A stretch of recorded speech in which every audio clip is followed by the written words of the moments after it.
ষষ্ঠ উপজেলা পরিষদ নির্বাচনের প্রথম ধাপের ভোট গ্রহণকাল বিতরণ করা হচ্ছে নির্বাচনী সরঞ্জাম প্রথমে নিরপেক্ষ ও প্রতিদ্বন্দ্বিতাপূর্ণ বললেছি। আগামী 7 থেকে 8 দিন পর্যন্ত বৃষ্টি অব্যাহত থাকতে পারে জানিয়েছে আবহাওয়া অফিস। দক্ষিণাঞ্চলে বৃষ্টি হওয়ার সম্ভাবনা।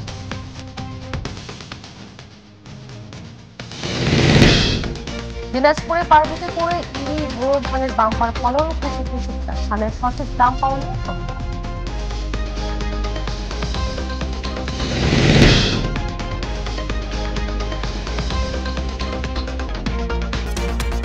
আসসালামু আলাইকুম, আমন্ত্রণ জানাচ্ছি মাইটিভি জেলা সংবাদে। আপনাদের সঙ্গে আছি আমি আশিমা। এতক্ষণ বলছিলাম সংবাদ শিরোনামগুলো, এবারে বিস্তারিত। মাদারীপুরে সদর ও রাজ্যের উপজেলা পরিষদ নির্বাচনের সবকটি কেন্দ্রই ঝুঁকিপূর্ণ ঘোষণা করেছে প্রশাসন। সেই হিসেবে বাড়তি নিরাপত্তা বলয় তৈরি করা হয়েছে। সকালে জেলার পুলিশ লাইন্স মাঠে আইনশৃঙ্খলা বাহিনীর সদস্যদের দায়িত্ব বুঝিয়ে দেন কর্মকর্তারা। পরে ব্রিফিং করেন জেলা পুলিশের শীর্ষ কর্মকর্তারা। এ সময় দায়িত্ব পালনে নিয়োজিত পুলিশ, গোয়েন্দা পুলিশ, আনসার সদস্যরা উপস্থিত ছিলেন। সংশ্লিষ্ট সূত্র জানায়, সদর উপজেলায় 117টি ও রাজুর উপজেলায় 69টি ভোট কেন্দ্রই ঝুঁকিপূর্ণ হিসেবে দেখছে প্রশাসন।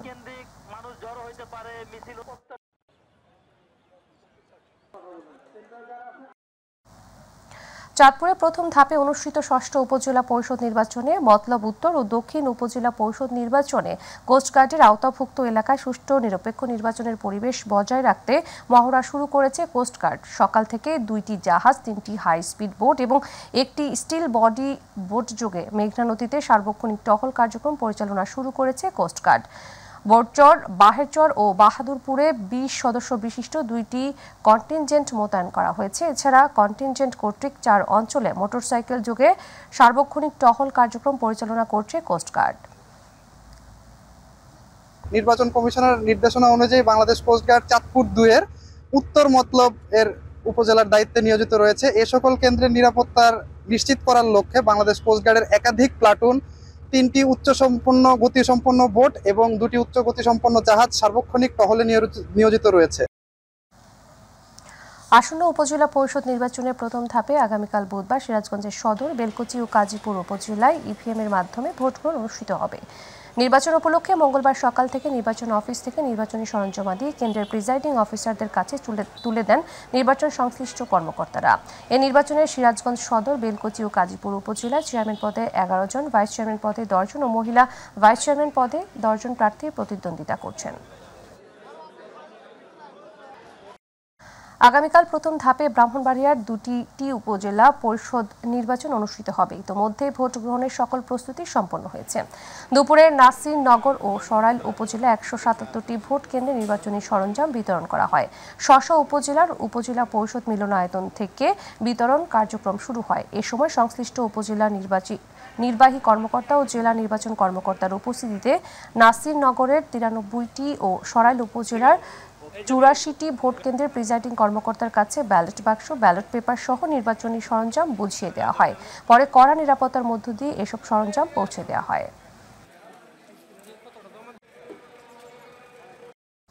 ষষ্ঠ উপজেলা পরিষদ নির্বাচনের প্রথম ধাপে লক্ষ্মীপুরের কমলনগর ও রামগতি উপজেলা পরিষদ নির্বাচনে আগামীকাল ভোট গ্রহণ অনুষ্ঠিত হবে।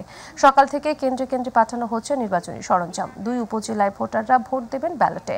রিটার্নিং কর্মকর্তার কার্যালয় সূত্র জানায়, কমলনগর উপজেলায় চেয়ারম্যান পদে 6 জন প্রার্থী প্রতিদ্বন্দ্বিতা করছেন। এছাড়া এ উপজেলায় 4 জন ভাইস চেয়ারম্যান ও 3 জন মহিলা ভাইস চেয়ারম্যান পদে প্রার্থী রয়েছেন। এদিকে রামগতি উপজেলায় চেয়ারম্যান পদে 5 জন প্রার্থী প্রতিদ্বন্দ্বিতা করছেন। রাত পোহালেই চাঁপাইনবাবগঞ্জের গোমস্তাপুর উপজেলা পরিষদ নির্বাচনের ভোট গ্রহণ। এর মধ্যে কেন্দ্রে কেন্দ্রে পৌঁছে গেছে নির্বাচনী সরঞ্জাম। দুপুরে গোমস্তাপুর উপজেলার 8 ইউনিয়ন ও 1টি পৌরসভায় 89টি কেন্দ্রে ব্যালট পেপার বাদে সকল সরঞ্জাম পাঠানো হয়েছে। নির্বাচন সামনে রেখে কঠোর নিরাপত্তা ব্যবস্থা জোরদার করা হয়েছে। গোমস্তাপুর উপজেলার 89টি ভোট কেন্দ্রে 2,26,030 জন ভোটার ও নির্বাচনে তাদের ভোটাধিকার প্রয়োগ করবেন।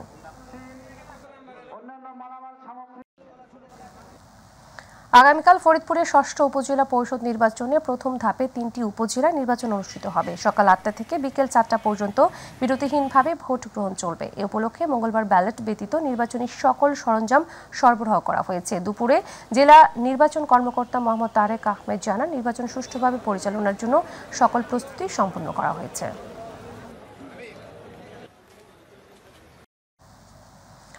যশোরের মনিরামপুর ও কেশবপুরে ষষ্ঠ উপজেলা নির্বাচনের ভোট গ্রহণের সরঞ্জাম বিতরণ করা হয়েছে। এই প্রথমবার অঞ্চলে ইভিএমে ভোট গ্রহণ অনুষ্ঠিত হবে। মনিরামপুর চেয়ারম্যান ৩ জন প্রার্থী প্রতিদ্বন্দ্বিতা করলে ও একজন ঘোষণা দিয়ে বসে গেছেন। নির্বাচন সুষ্ঠু ও শান্তিপূর্ণ করতে সব ধরনের প্রস্তুতি নিয়েছে কমিশন। মোতায়েন করা হয়েছে আইনশৃঙ্খলা বাহিনীর সদস্য, পুলিশ সদস্য ও 10,000 আনসার সদস্য ছাড়াও র্যাব সদস্যরা, নির্বাহী ও জুডিশিয়াল ম্যাজিস্ট্রেট নিযুক্ত থাকছেন ভোটের মাঠে। একটি সুষ্ঠু নির্বাচন সম্পন্ন করতে বরিশাল সদর ও বাকেরগঞ্জে সকল প্রকারের প্রস্তুতি সম্পন্ন করেছে নির্বাচন কমিশন, প্রশাসন সহ সংশ্লিষ্টরা। সকাল থেকে বরিশাল সদর উপজেলার সহকারী রিটার্নিং কর্মকর্তার কার্যালয় থেকে বরিশাল সদর উপজেলার 10টি ইউনিয়নের 68টি ভোট কেন্দ্রে ব্যালট পেপার ছাড়া ভোট গ্রহণের সকল সরঞ্জামাদি পাঠানো হয়।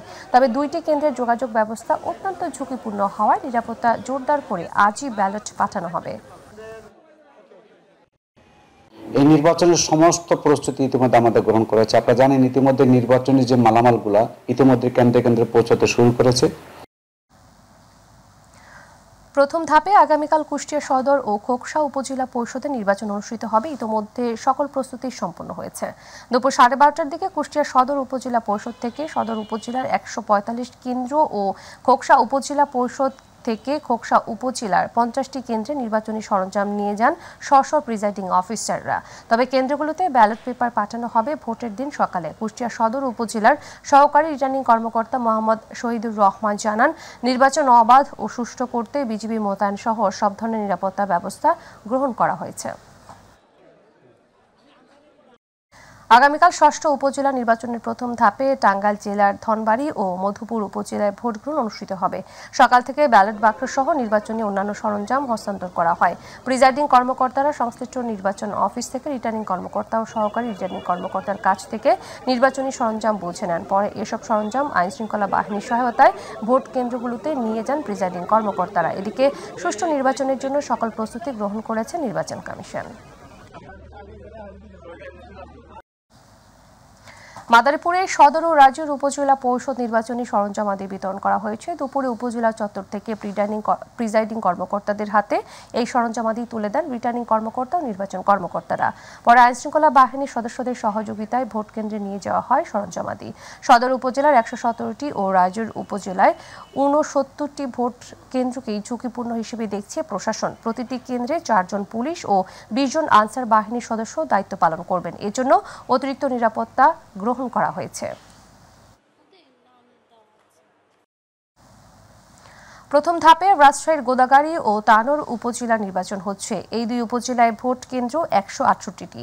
এর মধ্যে গোদাগাড়ীর 107টি ও তানোরের 61টি ভোট কেন্দ্র। দুই উপজেলায় 155টি ভোট কেন্দ্র ঝুঁকিপূর্ণ চিহ্নিত করে বাড়তি নিরাপত্তা ব্যবস্থা নেওয়া হয়েছে। এর মধ্যে গোদাগাড়ীতে 97 ও তানোরে 58টি। এই দুই উপজেলায় মোট ভোটার সংখ্যা 4,47,333 জন।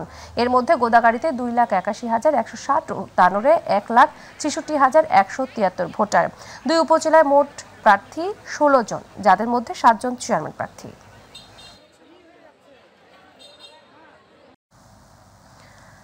ময়মনসিংহের হালুয়াঘাট, ধোবাউড়া ও ফুলপুর উপজেলায় আগামীকাল ষষ্ঠ উপজেলা পরিষদ নির্বাচনের ভোটগ্রহণ অনুষ্ঠিত হবে। এ উপলক্ষে সকালে ফুলপুরে আইনশৃঙ্খলা বাহিনীর সদস্যদের ব্রিফিং প্যারেড হয়েছে। এ সময় অতিরিক্ত পুলিশ সুপার শামীম হোসেন, অতিরিক্ত পুলিশ সুপার আফরোজা নাজনীন, ফুলপুর থানার ওসি মাহবুবুর রহমান সহ পুলিশ কর্মকর্তাগণ উপস্থিত ছিলেন।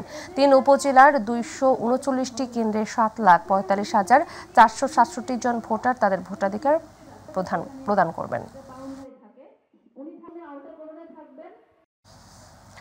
রাত পোহালেই ষষ্ঠ উপজেলা পরিষদ নির্বাচন। প্রথম ধাপে সিলেট জেলার সদর, বিশ্বনাথ, গোপালগঞ্জ ও দক্ষিণ সুরমা উপজেলায় নির্বাচন অনুষ্ঠিত হচ্ছে। বুধবার সকাল 8টায় শুরু হবে ভোট গ্রহণ, চলবে বিকেল 4টা পর্যন্ত। দুপুর থেকে কেন্দ্রগুলোতে একে একে পাঠানো হবে সরঞ্জাম। উপজেলা নির্বাচন অফিস থেকে 302টি ভোট কেন্দ্রে ব্যালট বাক্স সহ অন্যান্য নির্বাচনী সরঞ্জাম পাঠানো হচ্ছে। নির্বাচনের দিন ভোরে ব্যালট পেপার প্রিজাইডিং অফিসারদের দেওয়া হবে। সিলেট আঞ্চলিক কর্মকর্তার কার্যালয় থেকে সিলেটের 4 উপজেলা নির্বাচন অফিসারের কার্যালয়ে এসব সরঞ্জাম পৌঁছে দেওয়া হয়।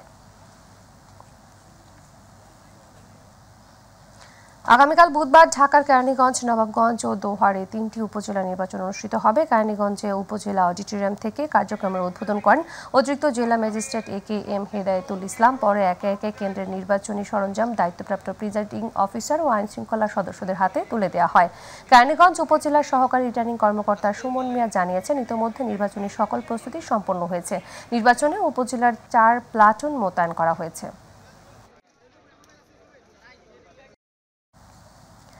আগামীকাল মেহেরপুরে সদর ও মুজিবনগর উপজেলা নির্বাচন অনুষ্ঠিত হবে। নির্বাচন উপলক্ষে সকল কার্যক্রম সম্পন্ন করেছে জেলা নির্বাচন অফিস। আজ সকাল 11টায় সময় জেলা পুলিশ লাইন মাঠে আইনশৃঙ্খলা বাহিনীর ব্রিফিং অনুষ্ঠিত হয়েছে। সেখানে অংশ নেন পুলিশ, APBN ও আনসার ব্যাটালিয়নের সদস্যরা। দুপুরে নির্বাচন অফিসের কার্যালয় থেকে শুরু হয় স্বচ্ছ ব্যালট বাক্স বিতরণের কাজ। দুটি উপজেলার 119টি কেন্দ্রের প্রিজাইডিং অফিসার, সহকারী প্রিজাইডিং অফিসার ও আইনশৃঙ্খলা বাহিনীর সদস্যরা ব্যালট বাক্স গ্রহণ করেন। গাজীপুরের কাপাসিয়ার 6ষ্ঠ কাপাসিয়া উপজেলা পরিষদ সাধারণ নির্বাচন উপলক্ষে কাপাসিয়ার থানা পুলিশের আয়োজনে আইন শৃঙ্খলা রক্ষায় নিয়োজিত পুলিশ, আনসার ও PDP সদস্যদের সংবাদ সম্মেলন অনুষ্ঠিত হয়েছে। সকালে কাপাসিয়া ডিগ্রি কলেজ মাঠে কাপাসিয়া থানার অফিসার ইনচার্জ মোহাম্মদ আবু বকর মিয়ার সভাপতিত্বে প্রধান অতিথি হিসেবে বক্তব্য রাখেন গাজীপুর জেলা অতিরিক্ত পুলিশ সুপার গোয়েন্দা শাখার মোহাম্মদ রুকনুজ্জামান। বিশেষ অতিথি হিসেবে বক্তব্য রাখেন গাজীপুর জেলা আনসার ও PDPর শফিক সহ অন্যান্যরা। 6ষ্ঠ উপজেলা পরিষদ নির্বাচনে বান্দরবানে 2টি উপজেলা নির্বাচন অনুষ্ঠিত হবে। নির্বাচন উপলক্ষে সকাল থেকেই জেলার 66টি ভোট কেন্দ্রে নির্বাচনী সরঞ্জাম নির্ধারিত প্রিজাইডিং কর্মকর্তার মাধ্যমে পাঠানো হচ্ছে। দুপুর 12টার পর থেকে এসব সরঞ্জাম কেন্দ্রে পাঠানো শুরু হয়। নির্বাচনী সরঞ্জাম বান্দরবান সদর উপজেলা পরিষদ থেকে 45টি কেন্দ্রে নির্বাচনী সরঞ্জাম পাঠানোর সময় সদর উপজেলা নির্বাচন অফিসার মোহাম্মদ শহীদুল ইসলাম উপস্থিত থেকে এসব সরঞ্জাম প্রিজাইডিং অফিসারের কাছে তুলে দেন। নিয়ম রক্ষার ভোট নয়, সাংবিধানিকভাবে নির্বাচন অনিবার্যভাবে অবাধ, সুষ্ঠু ও গ্রহণযোগ্য করা প্রয়োজন বলে জানিয়েছেন প্রধান নির্বাচন কমিশনার কাজী হাবিবুল আওয়াল। এছাড়াও মন্ত্রী এমপিদের নিয়ে কোনো বেকায়দায় নেই বলেও জানান CEC। এবারের প্রথম ধাপে 6ষ্ঠ উপজেলা নির্বাচন হচ্ছে 140টি উপজেলায়। আইন শৃঙ্খলা রক্ষায় থাকছে 418 platoon BGB। Abu Saeed report. 4 ধাপে অনুষ্ঠিত হতে যাওয়া 6ষ্ঠ উপজেলা নির্বাচনের প্রথম ধাপের ভোট বুধবার। আর এই নির্বাচনের আয়োজন কেমন করেছেন তা অবগত করতেই রাজধানীর আগারগাঁওয়ে নির্বাচন কমিশন সচিবালয়ে গণমাধ্যম কর্মীদের সাথে কথা বলেন প্রধান নির্বাচন কমিশনার কাজী হাবিবুল আওয়াল। এই নির্বাচন বিষয়ে আমরা সকল ধরনের প্রস্তুতি গ্রহণ করেছি যাতে নির্বাচনটা অবাধ, সুষ্ঠু, নিরপেক্ষ হয়। বলেন, জাতীয় সংসদ নির্বাচনের চেয়ে উপজেলা নির্বাচনের ভোট প্রতিদ্বন্দ্বিতাপূর্ণ হচ্ছে। নির্বাচন যাতে প্রভাবিত না হয় সে ব্যাপারে কমিশনের প্রচেষ্টা অব্যাহত রয়েছে। তবে এটি নিয়ম রক্ষার ভোট নয়, সাংবিধানিকভাবে নির্বাচন অনিবার্য। নির্বাচনটা অবাধ ও নিরপেক্ষ হয় এবং কেউ যেন প্রভাব বিস্তার না করেন সেদিক থেকে নীতিগত সিদ্ধান্তটা খুব স্পষ্ট করে জানিয়ে দেওয়া হয়েছে। প্রভাব বিস্তারটাকে প্রতিরোধ করার জন্য আমরা সর্বান্তকরণের চেষ্টা করে যাচ্ছি, দেখা যাক শেষ পর্যন্ত কতটুকু হয়। CEC আরও জানান, কোনো দল নির্বাচনে এলো কি এলো না সেটা বড় কথা নয়। জাতীয় নির্বাচনের চেয়ে এই নির্বাচন প্রতিদ্বন্দ্বিতাপূর্ণ হচ্ছে। নির্বাচন যাতে প্রভাবিত না হয় সে ব্যাপারে কমিশনের চেষ্টা অব্যাহত রেখেছেন। বিশেষ করে নির্বাচনের দিন যেন ভোট কেন্দ্রে কেউ অনুপ্রবেশ করতে না পারে এবং সেখানে যেন কোনো অনিয়ম না হয় সেই বার্তাটা যারা রিটার্নিং অফিসার তাদেরকে দেওয়া হয়েছে এবং তারা যেন প্রিজাইডিং অফিসারদেরকে এই বিষয়টা স্পষ্ট করে বলে থাকে। উৎসাহ, উদ্দীপনা, উত্তেজনা এগুলো দেখা গেছে স্থানীয়ভাবে বেশি হয়ে থাকে। সেই জন্য আমরাও সতর্ক অবস্থায় থাকি যেন উৎসাহ, উদ্দীপনা, উত্তেজনা থেকে যেন কোনো সংঘর্ষ, সহিংসতা না হয়। ভোটে কেউ যাতে প্রভাব বিস্তার করতে না পারে সে ব্যাপারে ইসির অবস্থান স্পষ্ট। প্রমাণ পেলেই ব্যবস্থা। প্রথম ধাপে 140টি উপজেলায় ভোট হবে। আর আইনশৃঙ্খলা রক্ষায় থাকছে 418 প্লাটুন BGB। ল এনফোর্সমেন্ট এজেন্সির সদস্যরা আইনশৃঙ্খলা রক্ষার দায়িত্বে থাকবেন। আবু সাইদ, মাই টিভি, ঢাকা। আগামী 7 থেকে 8 দিন পর্যন্ত বৃষ্টি অব্যাহত থাকতে পারে বলে জানিয়েছে আবহাওয়া অধিদপ্তর। জানানো হয় বৃষ্টির পর আবারও তাপপ্রবাহ শুরু হতে পারে, তবে তখন তীব্রতা তুলনামূলক কম থাকবে। দেশের দক্ষিণাঞ্চলে বৃষ্টি হওয়ার সম্ভাবনা বেশি, তবে সারাদিন বৃষ্টি না হলেও দিনে দু একবার বৃষ্টি ও ঝড়ো হাওয়া বেশি হতে পারে। এদিকে এই ঝড় বৃষ্টি শুরু হলে খোলা স্থানে না থাকার পরামর্শ দিয়েছে আবহাওয়া অধিদপ্তর। গতকাল দেশের সর্বোচ্চ বৃষ্টিপাত রেকর্ড করা হয়েছে ফেনীতে 130 মিলিমিটার। আবহাওয়া অফিস আরও জানায় রাজধানীতে বিকেলের পর ঝড় বৃষ্টি হওয়ার সম্ভাবনা রয়েছে। তাপপ্রবাহ কিন্তু আজ থেকে আমরা আশা করছি প্রশমিত হয়ে যাবে। তবে বর্তমান চলমান যে কালবৈশাখী ঝড় সহ যে বজ্রপাত এবং শিলাবৃষ্টির যে আশঙ্কা আছে তা আপাতত আগামী 11 তারিখ অথবা 12 তারিখ পর্যন্ত দেশের উপর বিচ্ছিন্নভাবে। জলবায়ু পরিবর্তনের প্রভাবে অনাবৃষ্টি সহ নানা প্রাকৃতিক দুর্যোগ, উজানের একতরফা পানি প্রত্যাহার আর কার্যকর উদ্যোগের অভাবে অস্তিত্ব সংকটে পড়েছে লালমনিরহাটের 8টি ছোট নদী। এতে হুমকিতে পড়েছে পরিবেশ, বিরূপ প্রভাব পড়ছে নদীর উপর নির্ভরশীল মানুষের জীবন জীবিকায়। নদীগুলো বাঁচাতে কার্যকর উদ্যোগ চান স্থানীয়রা। প্রতিনিধি মাহবুব সাজুর রিপোর্ট। নেই বৃষ্টি, আসছে না উজান থেকেও পানি। বৈশাখের খরতাপে পুড়ে খাঁ করছে রত্নাই, স্বর্ণামতী, সতী, ত্রিমোহনী সহ লালমনিরহাটের 8টি ছোট নদী। একসময় যেখানে পানির প্রবাহের সাথে মিশে একাকার হতো কৃষি, মৎস্য সহ আর্থিক সংস্থানের নানা আয়োজন। পানি না থাকায় ব্যাহত হচ্ছে মাছের প্রজনন, বিলুপ্ত হচ্ছে দেশীয় নানা প্রজাতির মাছ। অন্যদিকে ভূগর্ভস্থ পানির স্তর নিচে নামছে প্রতিনিয়ত। নাব্যতা সংকটে হারিয়ে গেছে নৌপথগুলো। আগের মতো দেখা মেলে না নৌকার, হারিয়ে যাচ্ছে ভাওয়াইয়া ভাটিয়ালির সুর। আগে তো পানি এসেছিল, এলা তো পানি নাই, এলা তো আবার সবাই তো মানুষ করিবার হয় না। পানি তো বহুত ছিল, তখন তো নৌকা পার হওয়া হয়েছিল। নদী রক্ষায় পানি উন্নয়ন বোর্ডের প্রকল্পের আওতায় 3টি নদীর 85 কিলোমিটার খননের পাশাপাশি 2 ধার উঁচু করার কথা থাকলেও কাজের কাজ হয়নি। আগের কোনো ঐতিহ্য নাই, এখন সবগুলা খরা মৌসুমের মতো পানি নাই, আবাদ হচ্ছে না। বানটা যেভাবে দেওয়া কথা ছিল ওইভাবে বানটা হয়নি। নদী খননের কাজ করিয়া অর্ধেক করছে, অর্ধেক কাজ ছাড়িয়ে গেছে। এই 4টা নদীতে যদি যথাযথ প্রবাহ থাকতো এই মুহূর্তে, তাহলে বর্তমান আমাদের গ্রাউন্ড ওয়াটার যে পর্যায়ে আছে এটা আমরা আরো উপরে পেতাম। আমরা তাহলে 1 কমর পানি ছিল কি 5 ফিট পানি ছিল, এখন কিন্তু 1.5 ফিট পানিও নাই নদীতে।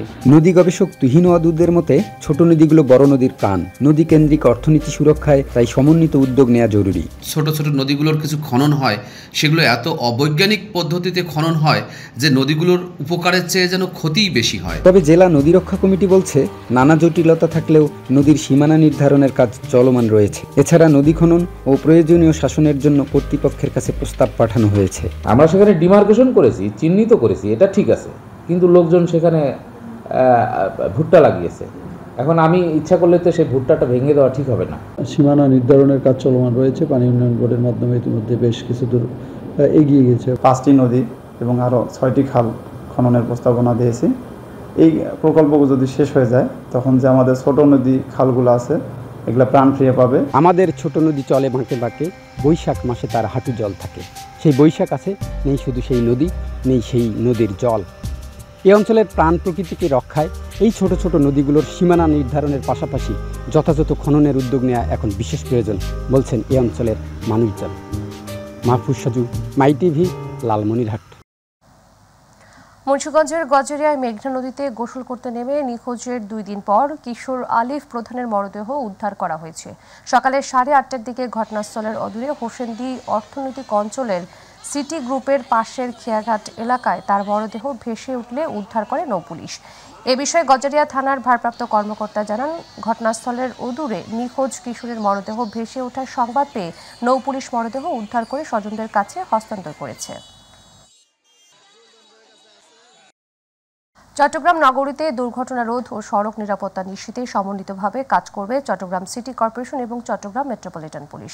দুপুরে চৌসি কার্যালয়ে তথ্য বিনিময় চুক্তি স্বাক্ষর করেছে দুটি সংস্থা। চট্টগ্রাম সিটি মেয়র মোহাম্মদ রেজাউল করিম চৌধুরী এবং Chattogram metropolitan police commissioner Krishnapada রায়ের উপস্থিতিতে হওয়া চুক্তিটি নিরাপদ সড়ক নিশ্চিতে বাংলাদেশের কোনো শহরে দুটি প্রতিষ্ঠানের মধ্যে প্রথম কোনো চুক্তি।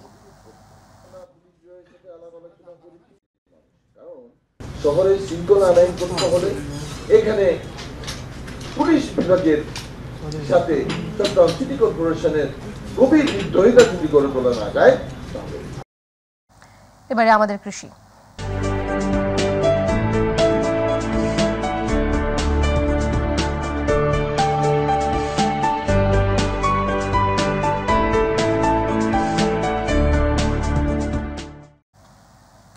চট্টগ্রামের হালদা নদীতে শুরু হয়েছে মাছের ডিম সংগ্রহকারীদের ভিড়। রুই জাতীয় মা মাছেরা ইতোমধ্যেই বিচরণ শুরু করেছে নদীর নির্দিষ্ট কিছু এলাকায়। মৎস্য গবেষক ও এলাকাবাসী জানান, হালদা দেশের একমাত্র নদী যেখানে বছরের নির্দিষ্ট সময় দূর দূরান্ত থেকে চলে আসে রুই, কাতল ও মৃগেল মা মাছ। গড়দুয়ারা থেকে রামদাস মুন্সির হাট পর্যন্ত 7 কিলোমিটার এলাকায় বিচরণ করতে থাকে ডিম ছাড়ার অনুকূল সময়ের অপেক্ষায়। একসময় বজ্রবৃষ্টি সহ নদীতে উজানের স্রোত নেমে এলে ডিম ছাড়তে শুরু করে মা মাছেরা, আর সে ডিম নৌকায় করে মশারি জাতীয় জালের মাধ্যমে সংগ্রহ করে স্থানীয়রা। কুড়িগ্রামের রাজারহাটে বাড়ির ভেতর স্বল্প পরিসরে ভিয়েতনাম কই মাছ চাষ করে 3 গুণ লাভ করে খুশি মাছ চাষী ওসমান গনি। পল্লী কর্মসহায়ক ফাউন্ডেশনের আর্থিক সহায়তায় ওসমান গনি বাড়ির ভেতরে অর্ধশতক জায়গায় একটি গোলাকার ট্যাঙ্ক তৈরি করেছেন। সেখানে 8,000 টাকার 8,000 ভিয়েতনাম কই মাছের পোনা ছেড়েছেন। 8 মাসে সেই কই মাছ বিক্রি করেছেন 40,000 টাকায়। আরও 80,000 টাকা মাছ বিক্রি করতে পারবেন তিনি।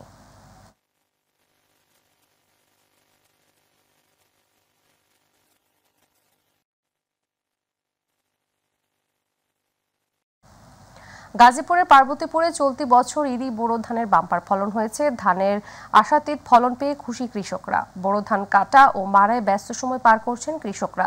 তবে ফলন ভালো হলেও ধানের দাম নিয়ে শঙ্কায় কৃষকরা। প্রতিনিধি আব্দুলাল মামুনের রিপোর্ট, জানাচ্ছেন এস.এম. হামিম। দিনাজপুরের পার্বতীপুরে বিস্তীর্ণ ফসলের মাঠে দোল খাচ্ছে সোনালী ধান। পাকা ধানের মৌমৌ গন্ধে মুখরিত চারদিক। সকাল সন্ধ্যা বড় ধান কাটা ও মারায় ব্যস্ত সময় পার করছেন কৃষকরা। এবছর ধানের বাম্পার ফলন হওয়ায় খুশি তারা। 5 বছরে এইরকম ফসল হয় নাই, এবার বাম্পার ফলন হয়েছে। আমরা কৃষকরা এই ধান ফলনের কারণে আমরা অনেক খুশি। ফলন বাম্পার হয়েছে, বৃষ্টি হইলে ঘরে উঠাইতে পারবো না ধান। আমাদের 60% বিঘায় আশা রাখি যে 50 হইতে 60 মণ ধান আমরা পাবো। কীটনাশক, সার, তেলসহ বিভিন্ন দ্রব্যমূল্যের ঊর্ধ্বগতি বাজারে ধানের বাম্পার ফলন হলেও দাম পাওয়া নিয়ে কৃষকদের কপালে চিন্তার ভাঁজ। কীটনাশকের দাম বেশি, সারের দাম বেশি, তেলের দাম বেশি। যদি আরেকটু ধানের দামটা বেশি হতো তাহলে কৃষক ভাইদের অনেক উপকারে আসতো। সরকারের কাছে আবেদন আছে আমরা যেন আমাদের ন্যায্য মূল্য পাই, তাহলে আমরা কৃষকরা মাঠে বেঁচে থাকবো। আবহাওয়া অনুকূলে থাকা ও কৃষি বিভাগের প্রচেষ্টায় এবার ফলন ভালো হয়েছে বলে জানিয়েছে স্থানীয় কৃষি বিভাগ। কৃষকরা অনেক বেশি সচেতন হয়েছে। আমাদের মাঠ পর্যায়ের কর্মকর্তারা রয়েছে, তারা কৃষকদের পাশে সার্বক্ষণিক অবস্থান নিয়েছে এবং কৃষকদের মাঝে পরামর্শ দিচ্ছে। এর ফলে আমাদের জমিতে ধানের যে উৎপাদন লক্ষ্য করা যাচ্ছে, যাতে করে আমাদের ভালো ফলন হবে, এটা আমরা আশাবাদ ব্যক্ত করছি। উপজেলায় এই বছর 22,768 হেক্টর জমিতে বোরো ধানের চাষ হয়েছে। এস.এম. হামিম, মাই টিভি। নির্বাচনে প্রভাব বিস্তারের উদ্দেশ্যে রাখা বিপুল পরিমাণ টাকা সহ পাবনার সুজানগর উপজেলা চেয়ারম্যান প্রার্থী ও আওয়ামী লীগ নেতা শাহিনুজ্জামান শাহিন সহ 11 জনকে আটক করেছে র্যাব। পাশাপাশি শাহিনের উপজেলা নির্বাচনী কাজে ব্যবহৃত একটি গাড়ি ও 22,82,700 টাকা জব্দ করা হয়। সোমবার দিবাগত রাতে 12:30টার দিকে সুজানগরের চর ভবানীপুরের নির্বাচনী এলাকা থেকে তাকে আটক করে র্যাব 12 পাবনা ক্যাম্পের সদস্যরা। Chapainawabganj chamber of commerce and ইন্ডাস্ট্রির সভাপতির বিরুদ্ধে সদস্য পদ নবায়ন করার অভিযোগ উঠেছে। সংগঠনটির 43 সদস্য জেলা প্রশাসকের কাছে এই অভিযোগ করেছেন। গেল নির্বাচনের প্রতিদ্বন্দ্বী প্যানেল থেকে ভোটে অংশগ্রহণ করায় উদ্দেশ্য প্রণোদিতভাবে সদস্য পদ নবায়ন করা হচ্ছে না বলে অভিযোগ করেছেন তারা। জেলা প্রশাসক এ.কে.এম. গালিফ খান স্মারকলিপি গ্রহণ করে তদন্ত সাপেক্ষে প্রয়োজনীয় ব্যবস্থা নেওয়ার কথা জানিয়েছেন। অন্যদিকে Chapainawabganj chamber of commerce and ইন্ডাস্ট্রির সভাপতি আব্দুল ওয়াহেদ জানিয়েছেন, অভিযোগকারীর সংগঠনের গঠনতন্ত্র লঙ্ঘন করে সদস্যপদ পেয়েছিলেন। ময়মনসিংহের ভালুকায় হাজেরা খাতুন নামের এক গৃহবধূর গলাকাটা মরদেহ উদ্ধার করেছে ভালুকা মডেল থানা পুলিশ। উপজেলার কাচিনা পাগলাবাড়ি এলাকায় ধান ক্ষেত থেকে মরদেহটি উদ্ধার করা হয়। ভালুকা মডেল থানার ওসি জানান, খবর পেয়ে নিহতের মরদেহ উদ্ধার করে ময়নাতদন্তের জন্য ময়মনসিংহ মেডিকেল কলেজ হাসপাতাল মর্গে পাঠানো হয়েছে।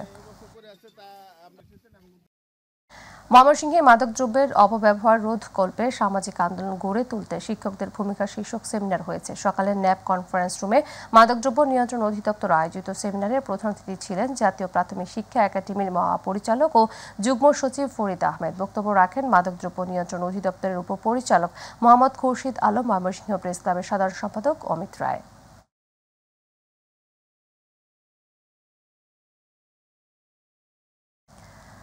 ঘুষের টাকা দিলে শিক্ষার্থীদের মিলবে উপবৃত্তি, এমন প্রলোভন দেখিয়ে টাকা আত্মসাতের অভিযোগ উঠেছে পটুয়াখালীর কলাপাড়ার আকেলপুর নুরিয়া দাখিল মাদ্রাসার সুপারিনটেন্ডেন্ট আব্দুল মান্নানের বিরুদ্ধে।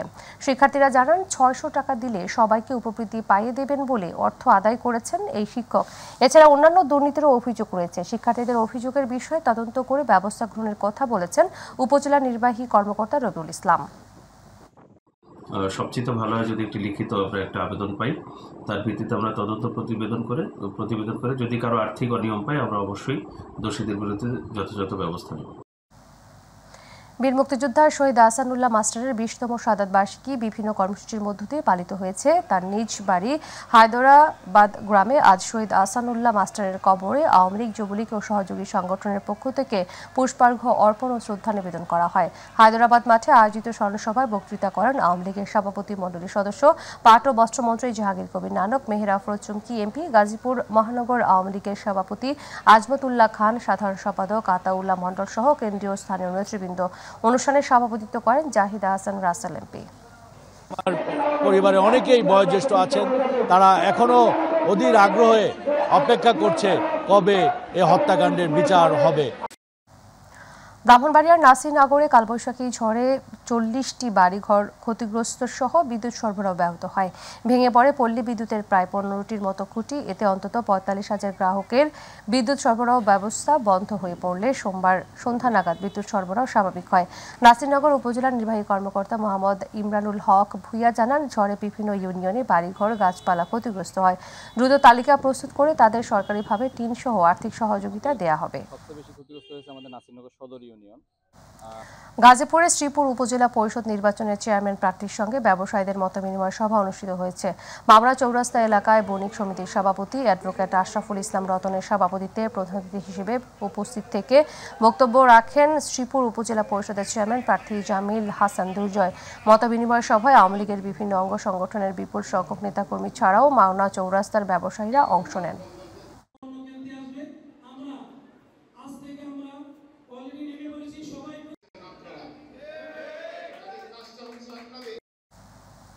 কুড়িগ্রামের স্বাধীন ফিলিস্তিন রাষ্ট্র প্রতিষ্ঠার দাবিতে বিশ্বব্যাপী চলমান ছাত্র আন্দোলনের প্রতি সংহতি জানিয়ে ফিলিস্তিনের পতাকা উত্তোলন, পদযাত্রা ও ছাত্র সমাবেশ অনুষ্ঠিত হয়েছে। সকালে কুড়িগ্রাম সরকারি কলেজ শাখা ছাত্রলীগের আয়োজনে ছাত্রলীগ ও সাধারণ শিক্ষার্থীদের অংশগ্রহণে কলেজ গেটের সামনে ঘণ্টাব্যাপী এ সমাবেশ অনুষ্ঠিত হয়। এ সময় ফিলিস্তিন রাষ্ট্রের প্রতি সমর্থন জানিয়ে বক্তব্য রাখেন কুড়িগ্রাম সরকারি কলেজ শাখা ছাত্রলীগের সাধারণ সম্পাদক সোলাইমান গাদ্দাফি সহ অনেকে।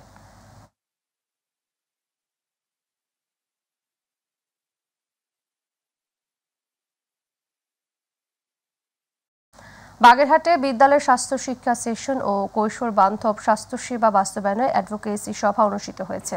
শহরের দশানী এলাকার একটি হোটেলের কনফারেন্স রুমে এই সভা অনুষ্ঠিত হয়। সভায় প্রধান অতিথি ছিলেন বাগেরহাট পরিবার পরিকল্পনা অধিদপ্তরের উপপরিচালক আকিব উদ্দিন। এ সময় বিশেষ অতিথি হিসেবে উপস্থিত ছিলেন পরিবার পরিকল্পনা অধিদপ্তরের সহকারী পরিচালক দিলদার হোসেন, ডাক্তার আব্দুল মান্নান শেখ সহ অনেকে।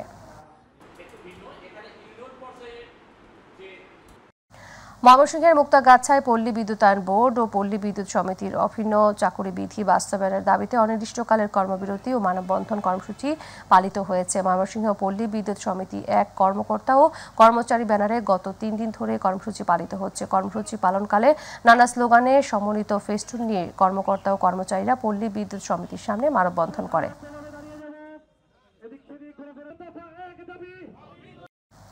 ময়মনসিংহে জৈব ছত্রাক নাশকের গবেষণার উন্নয়ন, ফর্মুলেশন এবং কৃষক পর্যায়ে সম্প্রসারণ কর্মসূচি চূড়ান্ত কর্মশালা হয়েছে।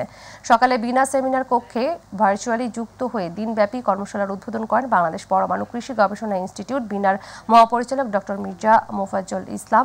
বিনার পরিচালক ডক্টর ইকরামুল হকের সভাপতিত্বে কর্মশালায় বক্তব্য রাখেন বিনার পরিচালক ডক্টর আবুল কালাম আজাদ, পরিচালক ডক্টর শরীফুল হক ভুইয়া সহ অন্যান্যরা।